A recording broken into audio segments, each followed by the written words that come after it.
Hi everybody, Kirsten here, and today I'm going to be doing a series spotlight on Queen of the Tearling by Erica Johansson. I did a video for a book talk on the Queen of the Tearling when I first read it almost 3 years ago, and I have waited to do anything with the other two books until Fate of the Tearling was released so I could go ahead and do a video of all three books. So this is going to be my final thoughts on this entire series. This is going to be a high fantasy adult series, and it kind of has a lot of dystopian themes as well, especially once you start reading the second book and get into the third. And I do need to just say right now that this is not a YA series. A lot of people label it as YA just because Kelsey Glynn, who is the Queen of the Tearling, is YA aged when the first book starts. But this book series in particular deals with the darker side of man in general. So there's a lot of adult themes to these books that are definitely not YA age themes. And I'm not saying that teenagers can't handle the subject matter. I'm just saying YA is more of a happier place in fiction. So this is definitely not a YA series. It does deal with trafficking, child trafficking. It deals with a lot of the baser urges of men that are not okay. There's a lot of kind of rapey scenes in these books, so just kind of know that going into it. It is more of an adult themed, darker aspect of men. The Queen of the Tearling kind of sets the stage for the rest of the series. You meet Kelsey Glynn, who is our Tearling Queen. She was taken from her home when she was a baby and raised by people in a cabin in the woods, basically. And she's very studious, and this is kind of when you kind of notice the aspects of the dystopian part of the series, because she talks about books like The Hobbit and Harry Potter and things like that she has read, and you don't automatically assume that someone that lives in a time where they freaking ride horses and there's no electricity that they would be talking about these kinds of stories, but they do.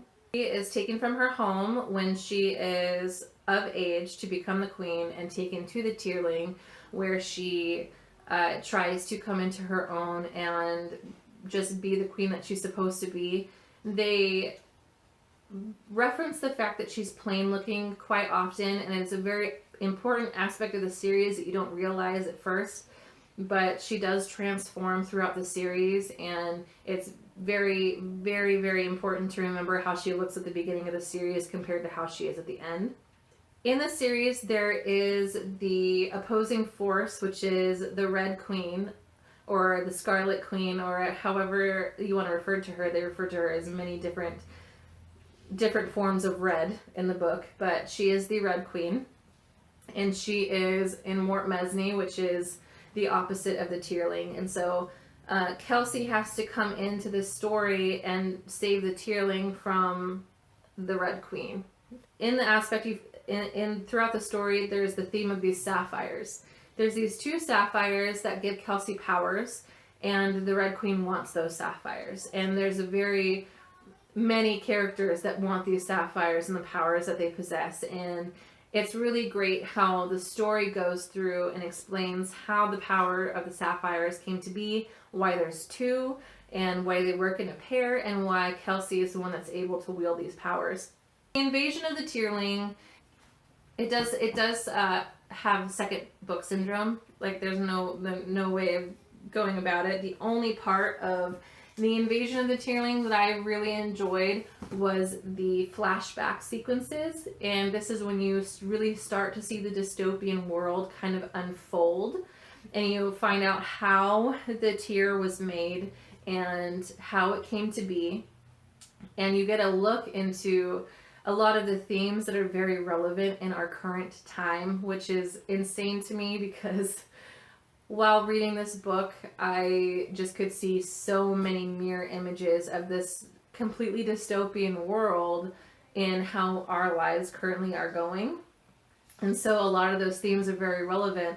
And you meet this young woman who is in a marriage where she no longer has any rights as a woman. Women have no rights anymore in this society because a very conservative power has taken hold and has given men all of the power in the world, and women no longer have any.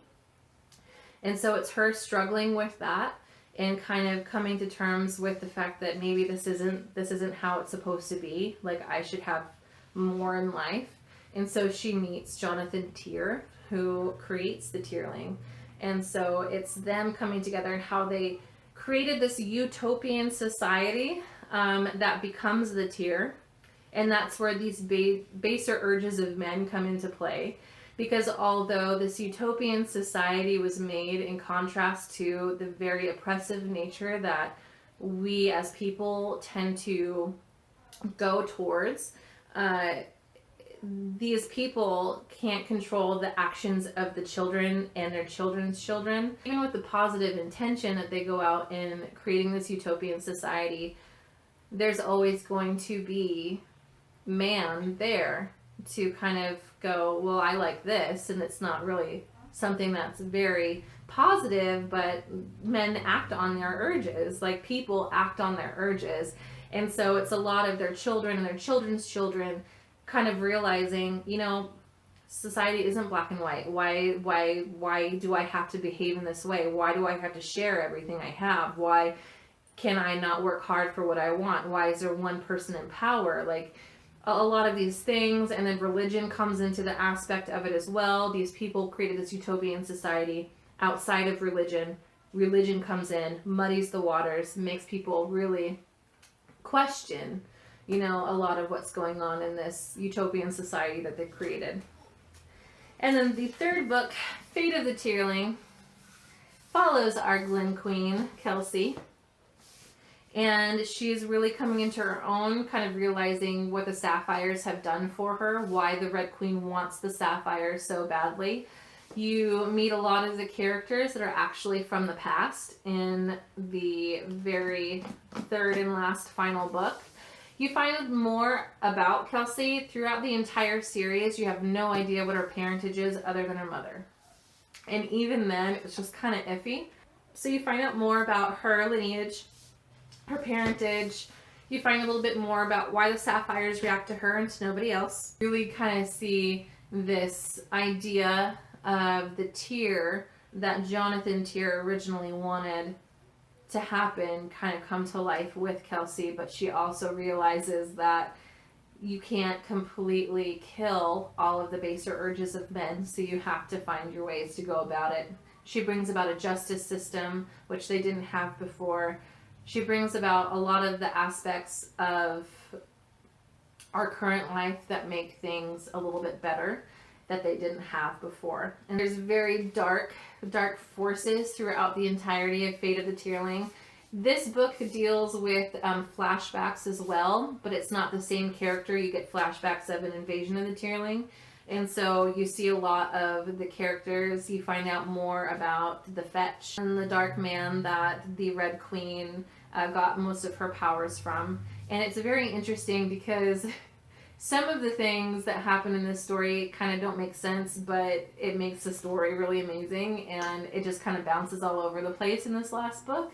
But I really did enjoy it.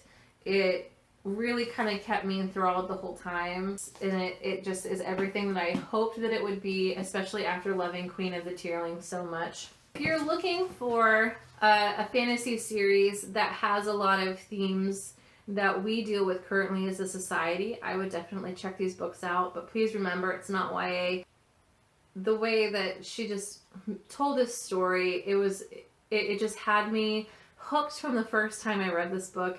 I read Queen of the Tearling 3 years ago. I read it again last year, and then I read it again this year when Fate of the Tearling came out, just because I absolutely love the story so much. I love Kelsey. I think that she is such a breath of fresh air when it comes to fantasy heroines, because usually when you have a fantasy story, the heroines and the heroes are all very atypical. They're very attractive. They're very strong. They're very heroic people, and Kelsey's just not that way. She's not heroic. She's not a strong character. She's very weak, but she's smart, and so she figures all of these things out. And I love watching her progression and her character development throughout the 3 books, and also all of her Queen's Guard her Queen's Guard are my favorite.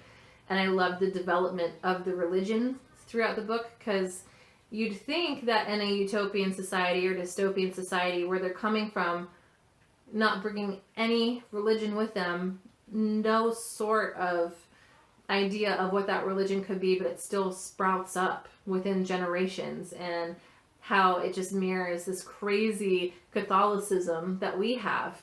And I loved it. I loved how she just kind of brought that all to a head and just kind of showed how society does progress in that way.